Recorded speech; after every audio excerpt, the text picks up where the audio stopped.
eskerrak zeuri eman behar dizkizut, horren beste jantzi nauzulako, eta egia esan gaur daukagun eguraldiarekin komeni da ondo jantzita ibiltzea.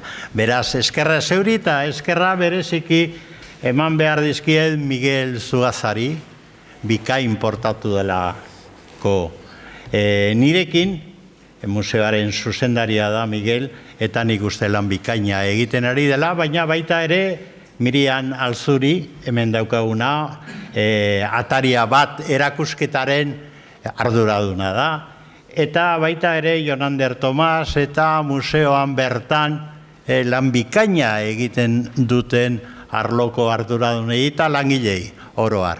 Ni harrituta gelditu naiz, benetan diot, museoak nola funtzionatzen duen, ze eraginkortasuna agertzen duen halako ekitaldiak egiteko, eta nik eskertu behar dut. Enuen pentsatzen eguerdiko 12etan eta ostirale batean horren beste entzule izango nuenik hemen, eta eskertzekoa da batez ere zuen lanagatik.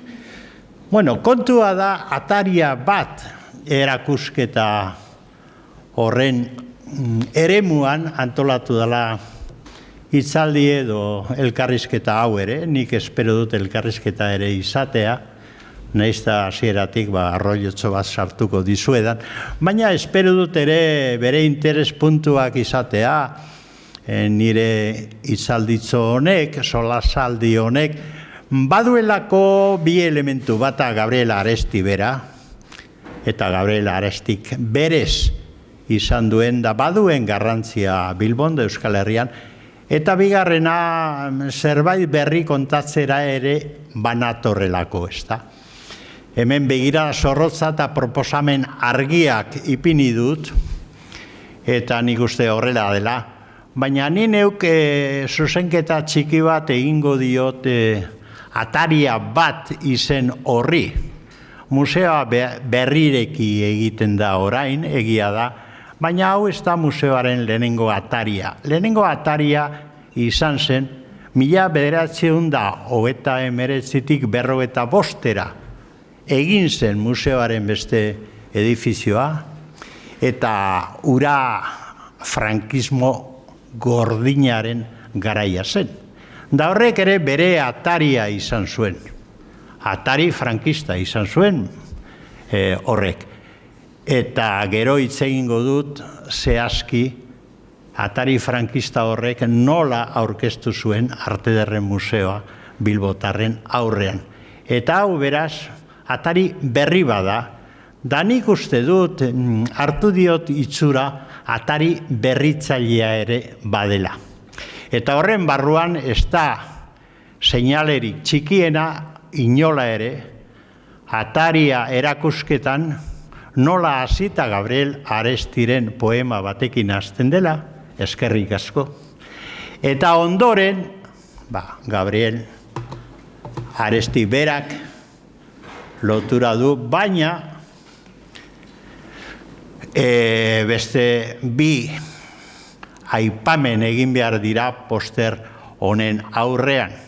Agustin Ibarrola eta Nacho de Felipe zein Oskorri taldea. Hora hartuko dut nik oinarria, eta horren inguruan azaldu nahi dut Oskorri gaitz izeneko sormen bat. Sormen hori, sormen kolektiboa izan zen, bere garaian galdutzat eman zen, eta gaur egun azken aldian nabil ikerketa bat egiten Oskorri gaitz hori zer izan zen aztertu nahian, ezta? Lehenengo zer daukagu poster honetan? Poster honetan Agustin Ibarrola daukagu, pintore eta sortzaile, eskultore ere bai, eta sortzaile ezaguna, baina Agustin Ibarrola 1976 urtean, eta esan behar da, gartzela frankistatik atera berria. 1962an gerra kontseilu bat egin zioten, eta 9 urteko zigorra eman zioten. Hortik 3 urte eta piku bete zituen Burgosko gartzelan. Eta orduan hasi zen, nolabait esan, grabatua lan zen. Gartzela barruan, Burgosko gartzelan. Eta bidali zituen batez ere Europa aldera Agustin Ibarrolak. Beraz, 1975 Burgosko gartzelatik eta esperientzia horretatik atera berria zela, grabatuen bigarren fase bat hasi zuen kalean, baldintza horietan. Gabriel Aresti laguna handia zuen. Eta gartzelan zegoela, eta horrek esplikatuko ditu gauza asko, gero azaldu behar ditudanak, gartzelan zegoela, behin da berriro bere hitzaldietan eta bere poemetan, Gabriel Arestik aipatu zuen Agustin Ibarrola. Orduan hori kontutan hartu behar da. Orduan gartzelatik atera berria, Aresti nahiko ezaguna da, 1974an Harri eta Herri poema liburua, nik uste hemen gauden guztiok ezagutzen dugula, poema liburua atera zuelako euskal literaturaren da poesiaren, eta nik esango nuke euskal kulturaren giroa erabat aldatu eta modernotu egin zuen poema liburua, atera zuelako ezaguna zen. Aresti bera proposatu zion Ibarrolari beste proiektu bat. Gero hitz egingo dugu horretaz. Euskal Harria.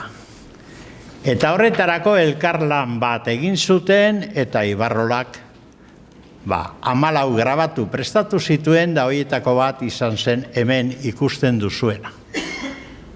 Grabatu honek, orain museoa dauka, Julian Bakedanok berak doaitza eginda, nea duela urte batzuk, ez da, okerrezpanago, eta museoak ager dezake hemen. Baina grabatu honek badu eta bazuen orduan esango nuke iraultzaile bat, bai artearen eremuan da eremu zabalagoan. Artearen konzepzio bat zeukan konprometitua, egoerarekin konprometitua da borrokalaria. Da hemen zer ikusten dugu? Bueno, ikusten ditugu bi elementu nagusi. Lehenengo langileak bilduta zirkulo antzeko bat osatzen dutela, eta bestetik argindarra edo elektrizidade kableak ikusten ditugu, eta bere egituran badute zer egina, ze haue paraleloa dira, eta ez da perspektiba horrek aldatu, paraleloan da hemen langileak aldiz zirkuloan bilduta eta indar eragin bat agertu nahian daude, ez da?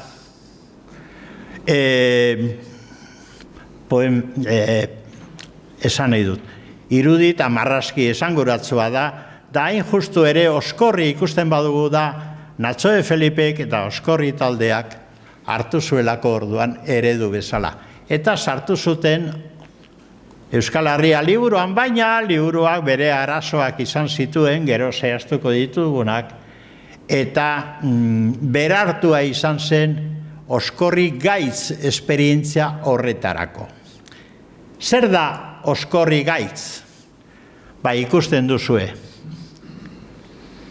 Agustin Ibarrola, Gabriel Aresti, Natxo de Felipe, Andolin Eguzkitza eta Luis Iturri ikusten dituzue diapositiba honetan zergatik. Guztiek elkar lanean sortu zutelako Oskorri gaitz hau.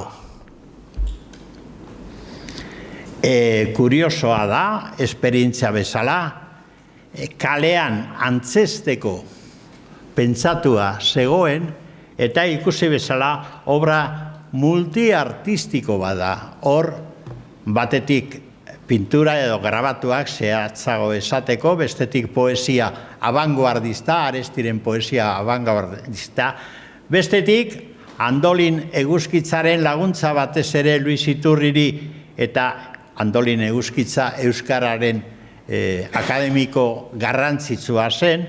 Natxo de Felipe justu momentu horretan, 1972an estrenatzen baita Larrabetzun, aurre estreno bat izan zuen Lekeition, eta hau da norbaitek ikerketa jarraitu nahi badu, zer ikuste komeni dala ikerketa eremuetan bidea ematea gazteagoei bentsat, eta nik esaten dut argi eta garbi. Hemen ikerketa eremu oso interesgarria dago, orain ikusiko duzuen motiboengatik. 1971an Lekeition egin zen aurre estrenoa, eta 1972an justu urtearen lehenengo egunean, urte berri egunean, aurkeztu zen Larrabetzun Oskorri gaitz. Eta hor lan egin zuten Natxo de Felipek, baina ja Oskorri taldea antolatua. Hau da, oker espanago, poster hau lehen aldiz aurkeztu zen momentua. 1972ko urte berri egunean Larrabetzun hori bai elkartean, eta geroago beste erabilera bat egin zen. Eta Luis Iturri zen zuzendari eszenikoa, baina zergatik, ze eszena behar zuen poema batek. Bueno, Agustin Ibarrolak prestatu zuen ez bakarri posterrau, baita ere kalean antzesteko eszena berezi bat. Bi pintura handi, panel handi prestatu zituen, oso handiak, eta horiekin nahi zuen kale zati bat nolabait esan, hartu eta eszenatoki bihurtu. Beraz, Oskorri gaitz zen Arestiren testu luze eta komplikatu baten gainean, antzerkia kalean egiteko ideiaz sortua. Kantuak ere baziren, eta Luis Iturrik zuzentzen zuen hori. Nik badakit, eta horraino ailegatu naiz, 1911 urtean Bilbon, zazpikaleetan, hasi zirela hau prestatzen. Eta parrokia lokalak zirela. Ez dut oraindik jakin ze lokal konkretu zen, baina zazpikaleetan zela bai, eta parrokiaren lokalak. Nola eta zergaitik lortu zituzten? Obra hau arriskutsua zen. Orduan modu klandestinoan prestatu zuten. Hori da harrigarria, gero kalean emateko ideia bazeukaten, baina modu klandestinoan. Eta ora benetan originala zen, eta behar zituen baldintza batzuk. Orduan, horrela prestatu zuten,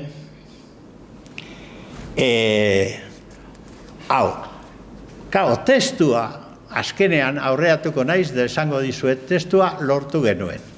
Oskorri gaitz horren testua badaukagu, eta Natxo de Felipek da Bego Prietok utzi zigun testua, eta gu publikatu egin genuen. Gu lortzen dugun guztia publiko egiten dugu ahal bezain azkar. Publikatu egin genuen, da gero testuari begirada bat emango diogu. Konturatuko zarete noraino den originala. Baina, beste toki eta okazio batzutan bai lortu dugu, baina honetan ez dugu orain arte lortu, eta hau da ohar bat, norbaitek lortzen badu, aukera badu, ez dugu lortu ez audiorik, ez irudirik. Normalean Arestik hitzaldi bat ematen zuenean nunbait, gero joan izan gara eta lortu izan ditugu audioak. Da horri esker dauzkagu bere hitzaldiak gaur egun kopiatuta bere edizioetan. Da batzutan lortu ditugu grabazio oso interesgarriak, eta gero egingo dugu saio bat grabazio horietatik Arestiren hitza ere hemen eskaintzeko saio bat. Da teknologiak funtzionatzen badu behintzat, espero baietz, aukera izango duzue Aresti bera entzuteko hitzaldi batean. Baina Oskorri gaitzen kasuan ez dugu lortu. Beraz, Lekeition, Larrabetzun, edo beste toki batzutan ere badakigu, baina ez dakigu zeintzu diren toki horiek. Lekeition, Larrabetzun lagunik adineko persona den laguna izan beharko da, edo beraien oinordekoek. Gorde badute eta posiblea da, audioren bat edo edo grabazioren bat da lortzen baduzue, horrek garrantzi handia izango du. Hori da, gonbidapen bat, ni saiatu naiz, egi esateko, baina ez dut ezer lortu, orain arte. Eta zer den oskorri gaitz, hemen daukazue, laburpena egin behar izan dut, baina hemen daukazue Arestiren testua.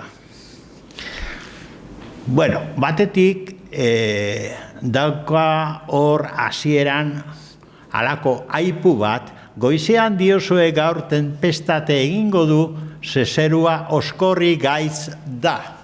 Zer da hori? Mateo evangelistaren aipu bat da. Arestik askotan hartzen zituen elementuak Bibliatik, Testamentu Berritik eta erabiltzen zituen. Da hemen oso aipu interesgarria da, besteak beste oskorri izena hemen datorrelako.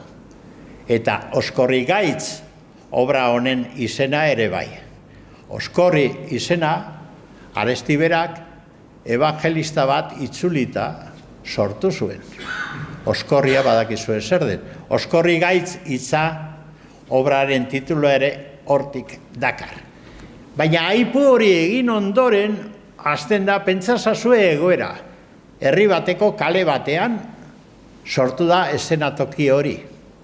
Eta eszenatoki horretan duela urte asko egiten zen, baina orduan baziren bertsolariak pentsatzekoa da bertsolari batzuk egingo zutela antzestuta batez ere deklamatu hau. Eta begira nolako hasiera daukan, zuek berriz fariseua baino hipokritagoa zarete, gure oskorriaren beldur zaretenean, zeruaren urdintasunekik ikusten duzuelako bakea. Hau da apelazio zuzena. Eta askok hartuko zuten gainera ez oso errez, ezta? Bueno, hor gorriaren da urdinaren zentzua badakizue ikuspegi ideologikoan zer den. Orduan, hasiera horren ondoren, esan bezala bertsolari batzuk deklamatzen zutena, hasten zen bigarren atal bat, eta hor daude musikariak. Pandero jotzaile dio Aresti berak, gitarra jotzaileak eta txistulariak. Eta hor beste parte bat hasten da, eta batez ere, hor salto bat ematen du, jauzi bat, eta Gernika da gaia. Gernika zuntzitua, Gernika bombardatua, baina Gernika erreferentzia metaforiko bezala ere hartzen da modu zabalagoan. Erori da Gernika libre ura, eta eginda burgesen habitazio, eta kapitalista zikin guztien, eta fascista zikin, eta exekrable guztien erretira gune.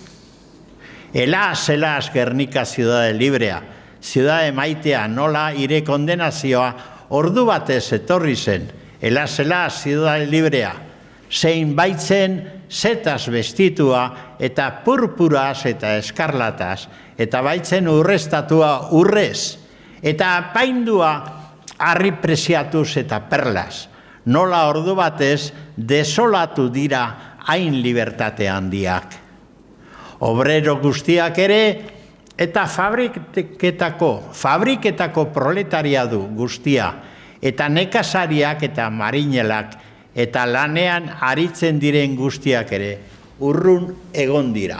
Bueno, nik testu hau begiratu nuenean, eta oraingo begietatik begiratzen dudanean, ezin dut ebitatu, ez dakit zuek sensazio bera izango duzuen, baina gaur eguneko gertaera larriak ikustea hor. Dare gehiago, eginda burgesen habitazio eta kapitalista zikin guztien, eta bar. Etorri zait burura, erremediorik gabe. Mundu honetako toki dramatiko batean, horren gainean emandako erresortak egiteko talako ideiak, ez da. Hau da, Gaza etorri zait burura.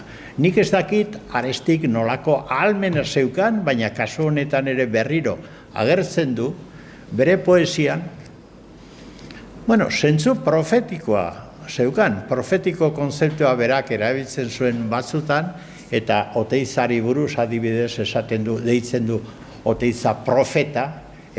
Aresti berak nolabait zentzu profetikoa ematen dio poema garai hartan estraño honi, ez da?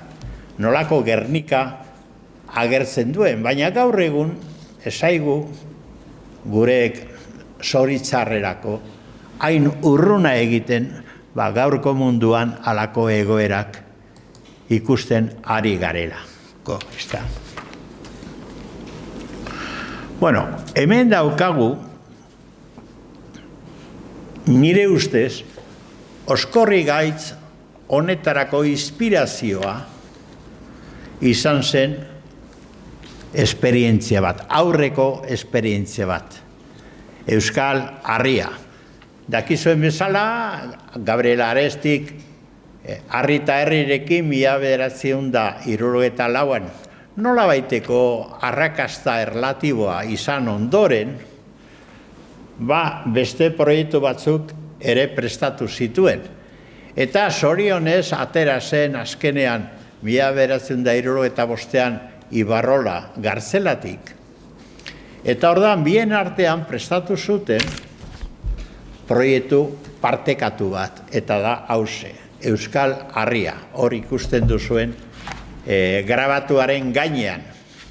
Euskal Harria honek ez grabatu hori bakarrik portadan edo azalean, baizik eta barruan 14 grabatu desberdin eraman behar zituen, ez dakit edizio hau ezagutzen duzuen, komeni da edizio hau hartzea, orain esplikatuko dizue zergatik. Hau da, Ibarroleren 14 grabaturekin hasten zen Euskal Harria, eta gero Arestik 120 poema prestatu zituen. Azkena zen Euskal Harria titulukoa hain zuzen ere, baina 120 poema. Esan daiteke Aresti itxaroten zegoela bere lagun Ibarrola noiz aterako Gartzelatik, eta proposatu zion oso gauza arraroa dena bestalde, liburu partekatu bat egitea, pintore batek eta poeta batek. Eta prestatu zuten 14 grabatuz eta 120 poemaz hauze. Ze gertatu zen? Garai haietan, frankismo gogorra nolabait esan, liburu hauek eraman behar ziren zentzura lehenago. Hor amaitu zen proiektua. Proiektuaren zati nagusia. Zergatik? Eraman zentzura lehenengo Bilbon da gero Madrilen, da zentzoreek egin zioten egundoko mosketa proiektuari. 120 poematatik 60 gelditu ziren bizirik. Eta Ibarrolaren grabatuetatik 3 kendu zituzten edota modu larrian aldatu. Eta ikusiko duzue orain bertan aldaketa nola gertatu zen. Hau da aldaketa. Hau da, 77an zentzuratik pasa ondoren agertu zen liburua hauze da. Konturatzen bazaret, hemen arrasto txiki bat gelditzen da aurreko proiektutik, eta da justu titulua. Euskal Letras edo idatzia, titulua hauze zen. Baina jatorrizko Ibarrolaren grabatuak, bazeukan hemen grabatu oso interesgarria. Zer ikusten duzu hemen? Dudarik gabe dauka arbola bat, Gernikako arbola, nolabait esan, baina goiko aldean ukabila da. Hau da, Gernikako arbolak ukabila hartzen du, matxina da edo borroka, seinale bezala, da Euskal Harria ordezkatzen du. Hortik moztu zuten grabatuaren parte printzipala, da utzi zuten Euskal Harria hori, bakarrik. Horrela publikatu zen Kriselun 1967an. Orduan, nondik atara da beste hau? Beste hau, Franco hil ondoren, Aresti hil ondoren, gure ikerketetan aurkitu genuen modu berezi batean, gero kontatuko dizuet nahi baduzue, Madrileko artxiboetatik baitu egin genuen, eta horrela atera genuen edizio osoa Arestik eta Ibarrolak pentsatu bezala. Baina baitu esaten dudanean, esan behar nuen lapurtu. Kao, lapurreta bat da, edo berartze bada, ze hori originala benetan Aresti eta Ibarrolarena zen. Orduan nik ez dut uste lapurreta denik. Berreskuratzea da, ez da? Bueno, atera genuen, gero ikusiko duzue nolako edizioa prestatuta, atera genuen, beraz, Gabriel Aresti eta Agustin Ibarrolak, hemen daukazue bere sinadura, prestatu zuten bezalako edizioa. Honek baseukan, ukabilak eta Gernikako arbola baseukan aurrekari bat, interesgarria, ia ateratzen zaidan, ez dakit atzera nola egin behar dudan. Bai, hemendik izango da. Bueno. Aurrekari bat, hauze. Gartzelatik atera berria, Ibarrolak oso lan egiteko gogo handiz zetorren, eta atera zuen Gernika sail bat, bombardaketaren inguruan da batez ere Picassoren Gernika hartuta erreferentziatzat. Hemen ikusten duzue grabatu honetan, Gernika, Picassoren Gernikatik hainbat elementu hartzen ditu, eta gainean berak asmatutako ukabil hori, arbola ukabila sartzen du. Beraz hau aurrekari bada, oso interesgarria. Gero esango dizuet ze liburutan ikus daiteken orain. Bueno, hori izan zen beraz Oskorrigaitz horren aurrekari bat, Euskal Herria, dalako esperientzia izan zuen, da nolabait esan hor hil zen edo erdi hilda gelditu zen frankismoaren zentzuragatik. Naizta gero berreskuratu izan dugun. Ea Oskorrigaitzekin ere suertea daukagun da lortzen dugun berreskuratzea ikerketen ondoren. Baina Arestik esperientzia hauek hasi aurretik parkatu izan zuen guzti hauen aita eta ama nolabait esango nuke proiektu hau, Harri eta Herri. Dakizuen bezala, 1974an argitara emandakoa guztiz originala Arestiren aurreko poemekin aldatu zuena, eta nolabait esan honek markatu zuen Arestiren erabakia poesia berri bat apurtzailea, berritzailea egiteko. Da poesia hau Harri eta Herrin oso aipagarria da, eta denbora askorik ez dit emango seguruen, baina bai aipatu behar dut, hemen dagoelako nire ustez Arestiren iturri printzipala, da batez ere Arestik zergatik kokatzen duen Bilbon, hori da kontua, zergatik kokatzen duen Bilbon eta nola kokatzen duen Bilbon bere poesia da bere eragin printzipala. Harri eta Herri honetan. Arestik bere liburuak eta batez ere liburu ez gain bere hitzaldiak, hitzaldi pila bat eman zuen, 14 aurkitu izan ditugu, bere hitzaldiak erabili zituen iturri bezala. Arestik ez zuen bakarrik poesia egin nahi, ez zuen poesia liburutan utzi nahi. Berak nahi zuen poesiaren bidez eta hitzaldien bitartez eragin gizartean, konpromiso bat hartu eta konpromiso hori bultzatu. Da horregatik gero Ibarrolarekin, da beste artiste guztiekin egiten du Harri eta Herri, Euskal Herria eta baita ere Oskorrigaitz.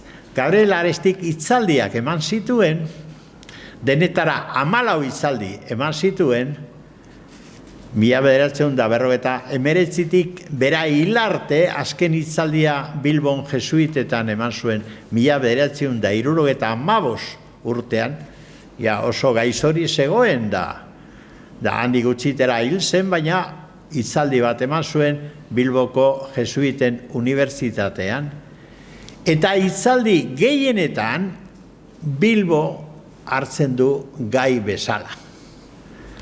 Lehenengoa ikusten duzue Agustin Ibarrolaren pinturak inguratutako hitzak. Hitzaldi hau Tolosakoa da 1976an. Eta gaia da Ibarrola gartzelatik irten berria eta bere obrakin egiten da erakusketa bat. Da Arestikor hitz egiten du eta Bilboa aipatzen du. Bigarrena askoz kuriosoagoa da, Bartzelonako unibertsitatean eman zuelako. Gonbidatu egin zuten eta joan zen Bartzelonara, eta hitzaldi bat eman zuen gazteleraz, eta hor ere Bilbo hartzen du gai nagusitzat. Hirugarrena, Hernanin, euskararen izen poetikoak. Nik esango nuke nire iritzia eman da, hau izan zela Arestik inoiz eman zuen hitzaldirik interesgarriena. Interesgarria benetan. Ez bakarri bere poesiaren, baizik eta gizartearen argazki oso kritiko eta oso interesgarri bat egiten duelako hitzaldian. Eta hemen Bilbo bete-betean sartzen da. Bilbo bere gaztaroa, bere poesiak egiteko esperientzia eta bar. Gero laugarrena, Mentalia poetika baska Bilbon eman zuen gazteleraz, eta arrazoia kuriosoa da. Aresti normalean hemen idazten edota egiten zituen hitzaldiak euskaraz egiten zituen. Baina hemen antolatu zuten ziklo bat, eta nahi zuten elebitasuna praktikara eraman nunbait. Eta hitzaldien erdiak euskaraz egingo ziren da beste erdiak gazteleraz. Eta nola erabaki zuten hori? Sosketa bat eginda. Orduan, Arestiri tokatu zitzaion gazteleraz ematea. Hau Mentalia poetika baska. 1978an. Da berak esplikatzen du, hasieran, nola gazteleraz egiten duen, baina izan dela hori nolabait esan inposatuz sosketa bat egin zutelako antolatzaileek. Baina esaten dituen gauzak Bilbori buruz benetan interesgarriak dira. Bosgarrena da, Baionan eman zuten euskalkideak elkarte batek antolatuta Euskal Museoan, Baionako Euskal Museoan.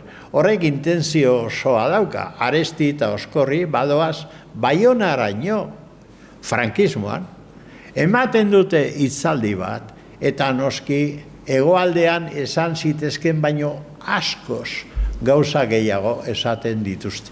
Oso interesgarria da hitzaldi hau.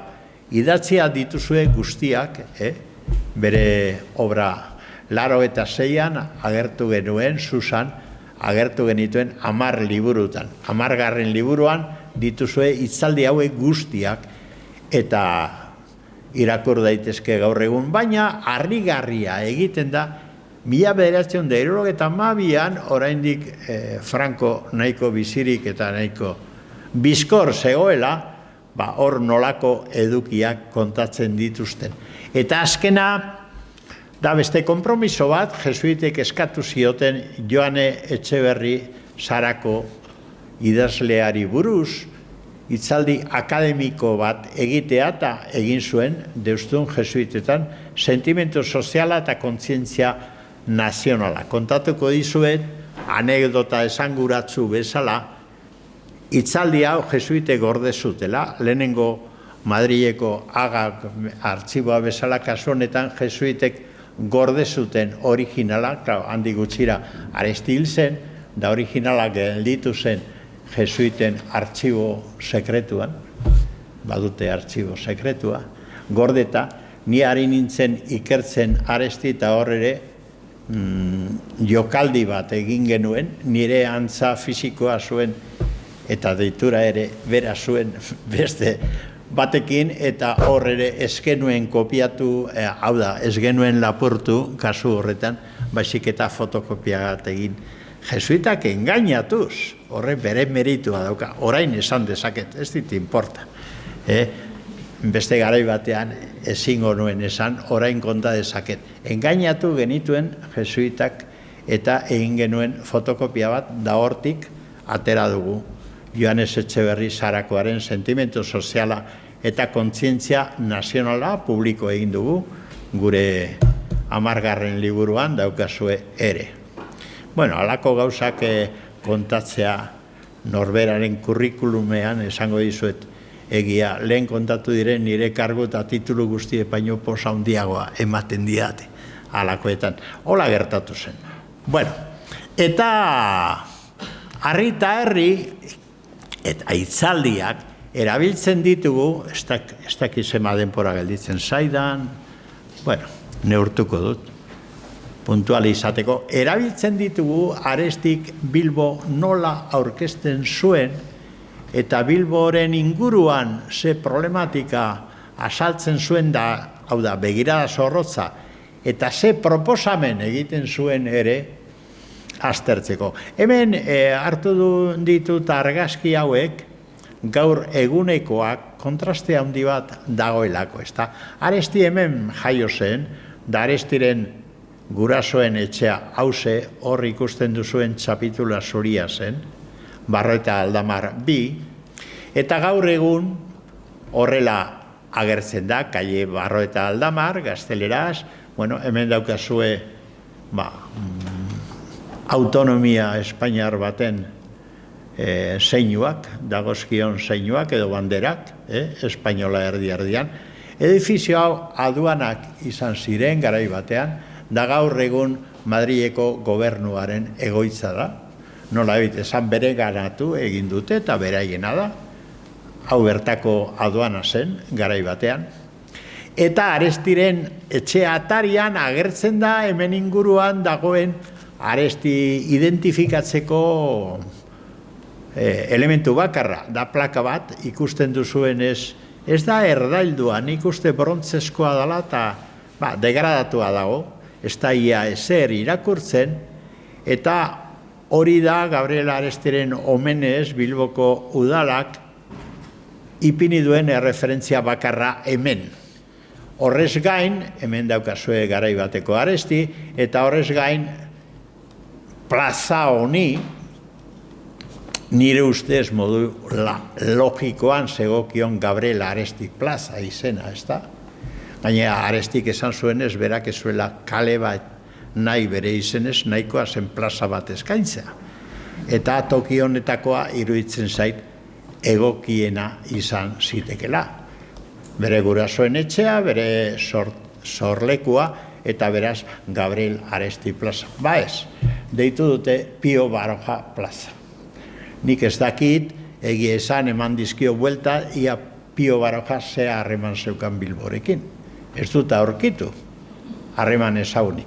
Baina hori da ofizialki Pio Baroja plaza. Bueno, hor jaio zen, 1923an, eta Arestik eukizuen sorte txarra esango nuke, naizta horren kontra matxinatu zen oso modu egokian, baina lehengunean, pasadan astean, Arestiri buruz jardunaldi batzuk egon ziren Euskaltzaindian, da han egon nintzen, da han eman zuen konzeptu oso egokia nire ustez Arkaitz Kano idazleak Arestiri buruz. Esan zuen, Arestiren tamalesko drama izan zen, frankismoan kapsulaturik bizi izan zela. Hola da. Frankismoan kapsulaturik. Pentsazazue dramatikoa da, konzeptu hori.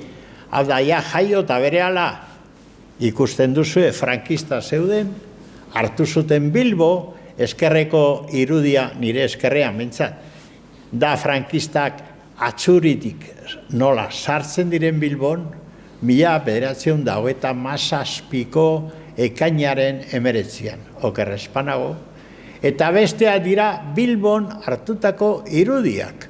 hor daukazue Franco, atzo berriro ere komunikabideetan aktualitatea zen Franco, da hor duzue azpian Bilbotik kalean Francoren guardia personala.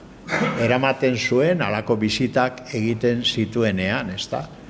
Orduan, Aresti kapsulaturik, zelako klaustrofobia sortzen duen konzeptua berak, ezta? Bere bizitza osoa gelditu zen jaio eta hil Francoren regimenaren azpian. Hola da, Franco bera hil baino hilabete batzu lehenago hil zen. Orduan, terriblea da, ez? Bueno, Arestik hori ikusi duzue bere auzoa eta bar, 8 urte zituela, hori bere biografoa kontatzen du, eta argudiatzen du, 8 urte zituela deskubritu zuen euskara. Nola deskubritu zuen? Bere auzoan, Sevillera, anaia nagusiarekin, Juan Mari Aresti, anaia nagusiarekin, halako batean, adineko Andra bati entzun zion Arestik hizkuntza berak ulertzen zuen hizkuntza bat. Da anaiari galdetu zion, zer da hori? Zertaz ari da? Da anaiak bazekien da, esan zion, euskara, bertoko hizkuntza euskara, da Arestik harrituta, nola bertoko hizkuntza? Da ez dugu orain arte entzun, ez etxean ez inun. Bai, bertoko hizkuntza baina debekatua dago. Orduan, horren sentimentuz erabaki zuen Arestik berak euskara ikasi behar zuela. Da berak kontatzen du, ez zuela bururik altzatu euskara jakin arte eta ondo jakin arte. Hori da erreferentzia terrible bat, frankismoan kapsulatua bizirik zenaren ondorioa. Bigarrena behar bada izan zuen hemen. Eskolatara eraman zuten, eskola publikoak, eskola frankista ziren, Arestik gorrotatzen zituen, da bera kontatzen du hitzaldi batzutan, gorrotatu egiten zituen. Eta hor, alde egiten zuten eskolatik, baina alboan zegoen etxe hau, Aranatarren etxea. Hor sortu zen bestea beste Sabina Arana. Baina halako batean frankistek erabaki zuten etxe hori deusestatu egin behar zutela. Da bota zuten. Desegin zuten etxea eta Arestik ikusi zuen hori. Da orduan ezin zuen sinistu ze gertatzen ari zen. Ez bakarrik etxea, etxe ederra zen. Birrindu baizik eta aztarna guztiak hartu, eta Errekalde Berritik gora, halako hondakindegi batean bota zituzten, Guardia Zibilak babestuta, inok hartu ez esan etxearen erlikiarik. Hori berarentzat izan zen harrigarria eta poema luze bat egin zuen, gazteleraz, baina gorde zuen etxean, da gero zati batzuk itzuli horretaz, poema oda luze bat, bere sentimentuak eta bere harridura hori agertuz. Baina ez hori bakarrik, esan zuen, frankismoa terriblea da, baina lehenagotik ere Bilbon gure nortasuna galtzen aritu izan da, historian zehar, da euskarak ere atzera egin izan du. Garai batean hitz egiten zuen herriak, baina gero galtzen ari da zergatik. Da orduan, aztertu zuen Bilboren sorrera. Hemen daukazue, hain zuzen ere, oso aukera ederrean, ataria baten agertu den, badakizue, 1700 inguruan, egindako pintura bat, Bilbo Zahar hori agertzen duena. Hauze da, Aresti joan zen Bilbo Zaharrera, hau da plaza zaharra deitua, gaur egun merkatua dago hemen, Herriberako merkatua, baina hau zen plaza, eta hau zen Bilbo zeukan itxura. Hasieran hau, da gero doa zabalgunea egiten, ikusten duzue, ondorengo mendeetan. Orduan, Bilbo hau aztertu zuen, da ikusi zuen, hemen merkatariak sortu zirela, plaza honek eta merkatu txiki horrek suertea zeukalako portu egitea, eta portu honek merkataritza egin zuen, da diru asko atera zuen, Europako hainbat hirietatik, bestea beste Brujas, bestea beste Bruselas, bestea beste Londres, eta Alemania izango zenaren Hamsako hirietan ere bai. Da horrela aberastu ziren, eta ze gertatu zen, merkatari aberatz horiek interesa handia zeukaten, zubi honen bitartez, Ordoñara eta handi Gaztelera, Gaztelako jauntxoekin da erregekin ere tratu hona izaten. Da horrela garatu zuten Gaztelera eta inposatu zuten Gaztelera. Da hemen, 1611, jende gutxi gaztertu duen, baina oso garrantzitsua, gure historian oso garrantzitsua izan zen Gatzaren matxinada gertatu zen. Hemen sortu eta Gernikara edatu zena. Gatzaren matxinada. Zergaitik? Gaztelako, Espainiako erregeak Gatzaren prezioa ikaragarri igon zuelako zergak eskuratzeko, da gainera monopolio bihurtu zuen da Gatzaren gordegune guztiak bereak egin zituen, eta horren kontra altzatu zen egundoko matxinada. Gatza garai haietan zen gaur eguneko gure neberek, gure frigorifikoek egiten duten funtzioa egiten zuena. Gatzik ez daukanak ezin du elikagairik gorde luzerako, eta neguan adibidez, goze ikaragarria pasatzeko arriskua dauka. Horren kontra matxinada gertatu zen, baina matxinatu haiek, da Arestik bere dokumentetan da, aztertu zuen ondo, bi gauza nagusi eskatzen zuten. Gatza lehengo preziotara bueltatzea, da euskara itzultzea harremanetara. Baita ere, administrazioarekiko harremanetara. Orduan konturatu zen Aresti, hor ari zela kasta berri bat sortzen, ez bakarrik Espainiako edo Gaztelako erregeek aginduak ematen zitulako, baizik eta bertako aberatzek behartzen zutela hemengo herritarrak eta behartu egiten zituztela euskara baztertu da Gaztelera erabiltzen.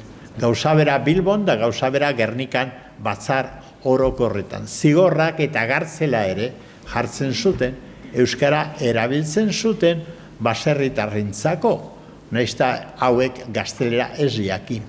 Orduan, Arestik dio, hor hasi zen, Euskal Harriari hasi zitzaion itoina gainean erortzen. Ta dio, harriak badu itoina. Da itoin hori metafora bezala erabiliz egin zuen Euskal Harria poema. Bueno, Arestik egin zuen beste ahalegin bat, aipagarria, Bilbon konkordia lortzeko, nolabait esan, elkar bizitza lortzeko euskararen eta gazteleraren artean. Bere garaian gaztelera nagusi zen, gaur egun den bezala, Bilbon, diferentzia handiz, baina Arestik batez ere harri eta herrigatik saria eman ziotenean, lortu zuen nolabaiteko prestigioa hemengo erdal idazleen artean. Gainera, erdal idazle asko antifrankista ziren. Poetak eta antifrankista ziren. Eta elkartu egiten ziren La Concordia kafetigan, ez dakizuetariko baten gogoratzen duen, La Concordia nik ezagutu izan dut. Batzutan joan izan nintzen bertara, aspaldi itxi zuten badakizue Bilbon halako kafetea gehiena galtzen ari direla, La Concordia galdu zen, baina denpora luzez prestigio handia izan zuen. Bestea beste ostra jaten zirelako bertan, eta jendea diruduna, edo dirua gordetzen zuela joaten zen La Concordia ostra jatera, baina batez ere hor literatur tertulia famatu bat egiten zelako, konspirazio antifrankista bat, nola baitesan. Eta antifrankista joaten ziren, eta batzuk erdal poeta eta erdal idazle ezagunak ziren, joaten ziren. Aresti eta bere lagun batzuk Euskalduna joan ziren bertara, eta Arestiri sari bat eman ziotenean Espainian, ze Espainian Iparragirre saria sortu zuten da Arestiri eman zioten, batzu diote, Arestiren bitartez integratu nahian, idazleak eta bar, bueno, Arestik zalantzak izan zituen, baina jaso zuen saria, Iparragirre saria, eta orduan Konkordiara itzuli zenean tertuliatara, beste erdal idazleek zeukaten begirada aldatu egin zen Arestirekiko, eta begirunez begiratzen zuten Aresti. Arestik esan zuen, agian hau aprobetza dezaket, Euskarari nolabiteko onespena eman diezaioten erdal idazle hauek. Ez zuen lortu. Frakaso bat izan zen. Eta Aresti bera, errespetatu zuten gehiago, baina Euskara ez. Da orduan, Konkordiakoa izan zen nolabait esan frakaso ikaragarri bat. Eta llegatzen gara, Bilbainakoa utziko dut, hor debate interesgarri bat eukizuen Arestik, ze hor ere sariaren ondorioz, fama eta ipu ona lortu zuen, gonbidatu zuten Baskari batera, baina Baskaria trumoiekin amaitu zen, hor ere. Ze Aresti ez da isiltzen, eta esen isiltzen, eta gauzak oso argi komentatu zizkien, eta oso gaizki amaitu zen.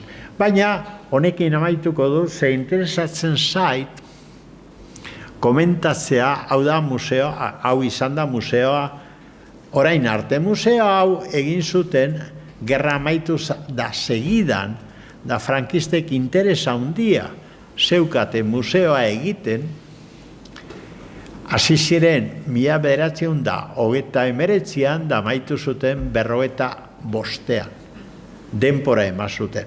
Baina frankistek bazuten, gobernari frankistek esan nahi dut noski, bazuten interes handi bat artea, pintoreak eta erabiltzeko, nolabait esan manipulatzeko, eta artearen manipulazioa beraientzat interes handiko zerbait zen. Eta Bilbon, zeuden beste bi museoa lehenago, bateratu egin zituzten obrak, eta hemen sartu zituzten Arte Ederren museoan, Museo de Bellas Artes, sartu zituzten obrak, eta hor egin zuten orduko ataria. Horregatik esaten nuen lehen, hau ez da ataria bat.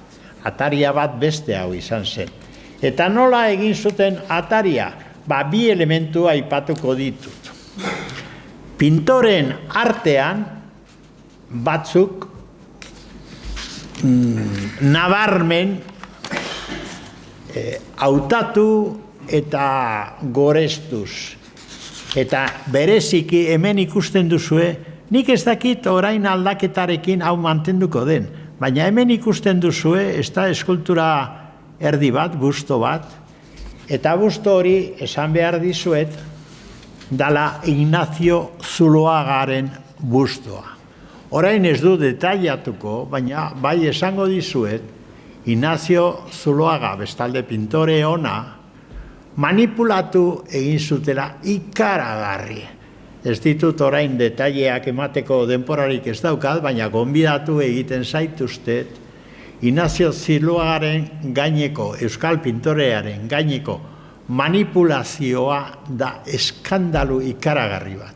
Eta lortu zuten Ignacio Zuloaga argi esan da erregimen frankistaren zerbitzura jartzea.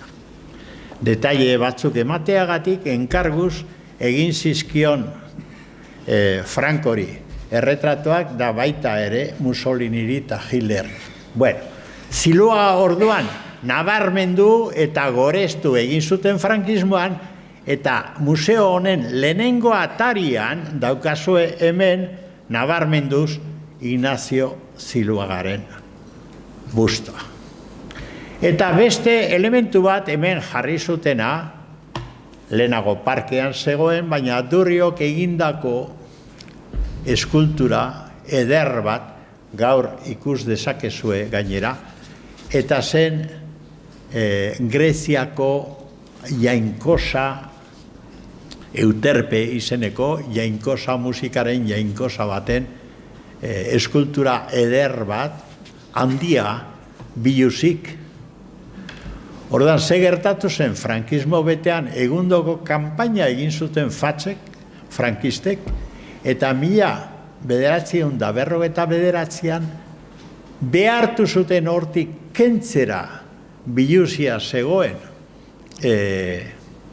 jainkosa hori, da bere tokian beste eskultore bati enkargatu zioten guztiz jantzita tunika luze batez, gaur egun barregure ematen du, ezta? Baina tunika luze batez jantzita zegoen jainkosaren eskultura. Hartu zuten Durriok egindakoa, erretiratu, baitu eta gorde, eta Franco hil ondoren berriro ere berreskuratu izan da, nolabait errekuperatu, eta gaur egun da eskertzekoa da, ataria bat erakusketan daukazue jatorrizko eskultura. Beraz, eta ideia honekin amaitu beharko dut, oraindik beste bat sar dezaket. Beraz, frankismoak prestatu zuen ataria ura izan zen, da nik uste gaur egun aukera aparta daukagula, da bide horretik goaz, horregatik ni postu naiz, museo honen berrikuntzaren ataria guztiz aldatzeko. Nani asko postu nintzen, aurkezpena egin zenean ikustea ataria bat honen erakusketa hasten zela euskaraz egindako poema eder batekin, Gabriel Arestiren poema, eta ondoren agertzen zela hain justu ere Ibarrolak Oskorrirentzat egindako posterra eta beraz Oskorri gaitz horren erreferentzia. Eta orduan azken galdera da hor libre utziko duzuek erantzuteko. Orduan hori horrela izan da, nola uler daiteke Arestiren poema hau. Eta poema ipiniko dizuet, eta zuen hau da, zuen interpretaziora galdera batzuk. Aresti badator 62 urtean, 1962, eta gida lana egiten ari da. Etorri dira bi neska gazte Lyonen edo Frantzian bizi zirena garai hartan, baina hemendik joandako, Bilbotik uste dut, joandako errefusiatu baten alabak, zirenak. Eta dira Solange eta Elena Gereziaga. Eta gida lana egiten ari da, eta ailegatzen dira museoaren atarira. Eta hemen daukazue poema. Hau da Bilbo esan zuen gizonak. Kapela zuria zeraman gizonak, eta hau da Bilbo esan zuen. Hau da pinturaren museoa esan zenuten. Petet, esan nuen, ez dakit, enekien, da zer. Enaiz lotzatzen, zergatik burgesa egonen da museo honetan izenez laudorioz. Olako kondeak eman zuen pintura hau. Pilotuaren da marineruaren izenak hilobi baten gainean ez daudenean. Zer da hori? Seinalatu zenuten leiotik. Deustuko eskola jesuitena. Ez, hangoa, egurrezko etxeaek. Hijitoak, esan nuen lotzaturik, urrutian entzuten zentrumoia, grekoa, goia. Bueno, hemen biztan da, Arestik ez duela jarrera ona agertzen museoarekiko. Mespresatu edo destainaz tratatzen du, ez da? Da zer, niri ez dit importa, hau pinturaren museoa bada. Zergatik, Arestik miresten zuen pintura, miresten zuen artea, baina museoari tratu txarra ematen dio. Zergatik, bueno, lehen aipatu dudanak argitzen du hori, ez da? Baina beste elementu batzuk ere hor daude, adibidez, Arestik hau idazten duenean, 1962an, Agustin Ibarrola gartzelan zegoen. Claro. Eta bitartean, ze desberdintasun, ze diferentzia egiten du tratuan, museoak pintore batzukin, gogoratu lehen esan duguna, da beste batzukin. Ibarrola ez bakarrik Gartzelan zegoen, bere obrak zirkulaziotik kendu egiten ditu frankismoak. Da Gartzelan zegoen orduan, baina irten ondoren ere, da Arestirekin lankidetza egin ondoren, Ibarrola berriro ere Gartzelara sartuko dute 2 aldiz. Berriro ere, 77an eta 72an. Beraz, 3 aldiz gartzelatua da beste batzuk, ipintzen dituzte atarian, pintore mirestu bezala, ez da. Orduan, hor atarien arteko diferentzia handia dago. Ordukoa, danik espero dut, oraingoa. Bueno, hemen utziko dut, eskerrik asko guzti. Baten nahi badu zerbait galdetu, komentatu, iritzia eman, denpora ematen badigute, denpora joan da, baina ematen badigute orain aukera, zuek esan.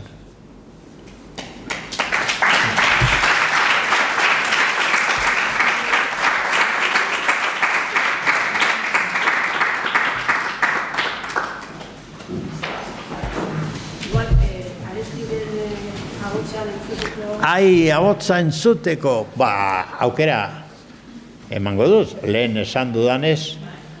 Aresti ari da hemen hitzaldi batean, hain zuzen ere Hernaniko hitzaldi hartan, komentatu dizuet, lehen, ari da Bilbori buruz hitz egiten eta bere ume aroaz hitz egiten ari da. Ia lortzen dudan. Espero du baietz. Ari da Aresti hemen bere ume aroaz eta nola ailegatzen diren frankista Bilbora eta okupatzen duten. Ni 3 urte kumplitu nituanian, Espainian gerra zen. Ni orduan erdalduna nintzen.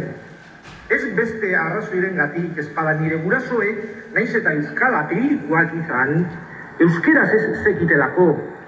Erdal herri batean jaio nintzelako, Bilbao, Bizkaiko hiriburu berrian. Gizonak asko sufritzen du, baina are gehiago sufritzen du haurrak. Gerra batean bizi den haurrak. Nahikoa alimenturik, nahikoa elikaturarik ez duen haurrak. Eta hala gebiltzan gu, haur flakoak, lur zihorkatu aretan, ikatza lapurtzen genuan, garia eta ogia ohoztutzen genuen, tabakoa eta ardoa ebazten genuen, lortu genuen kultura apurra ere, aginka eta ukabilka hartu genuen liburu derekatuetatik. Bueno, azkenean entzun duze, Aresti, bera ere, ni baino argiago hitz egin du denpora urrunetik, baina bere ahotsa ailegatu zaigu eta eskerrik asko zuei.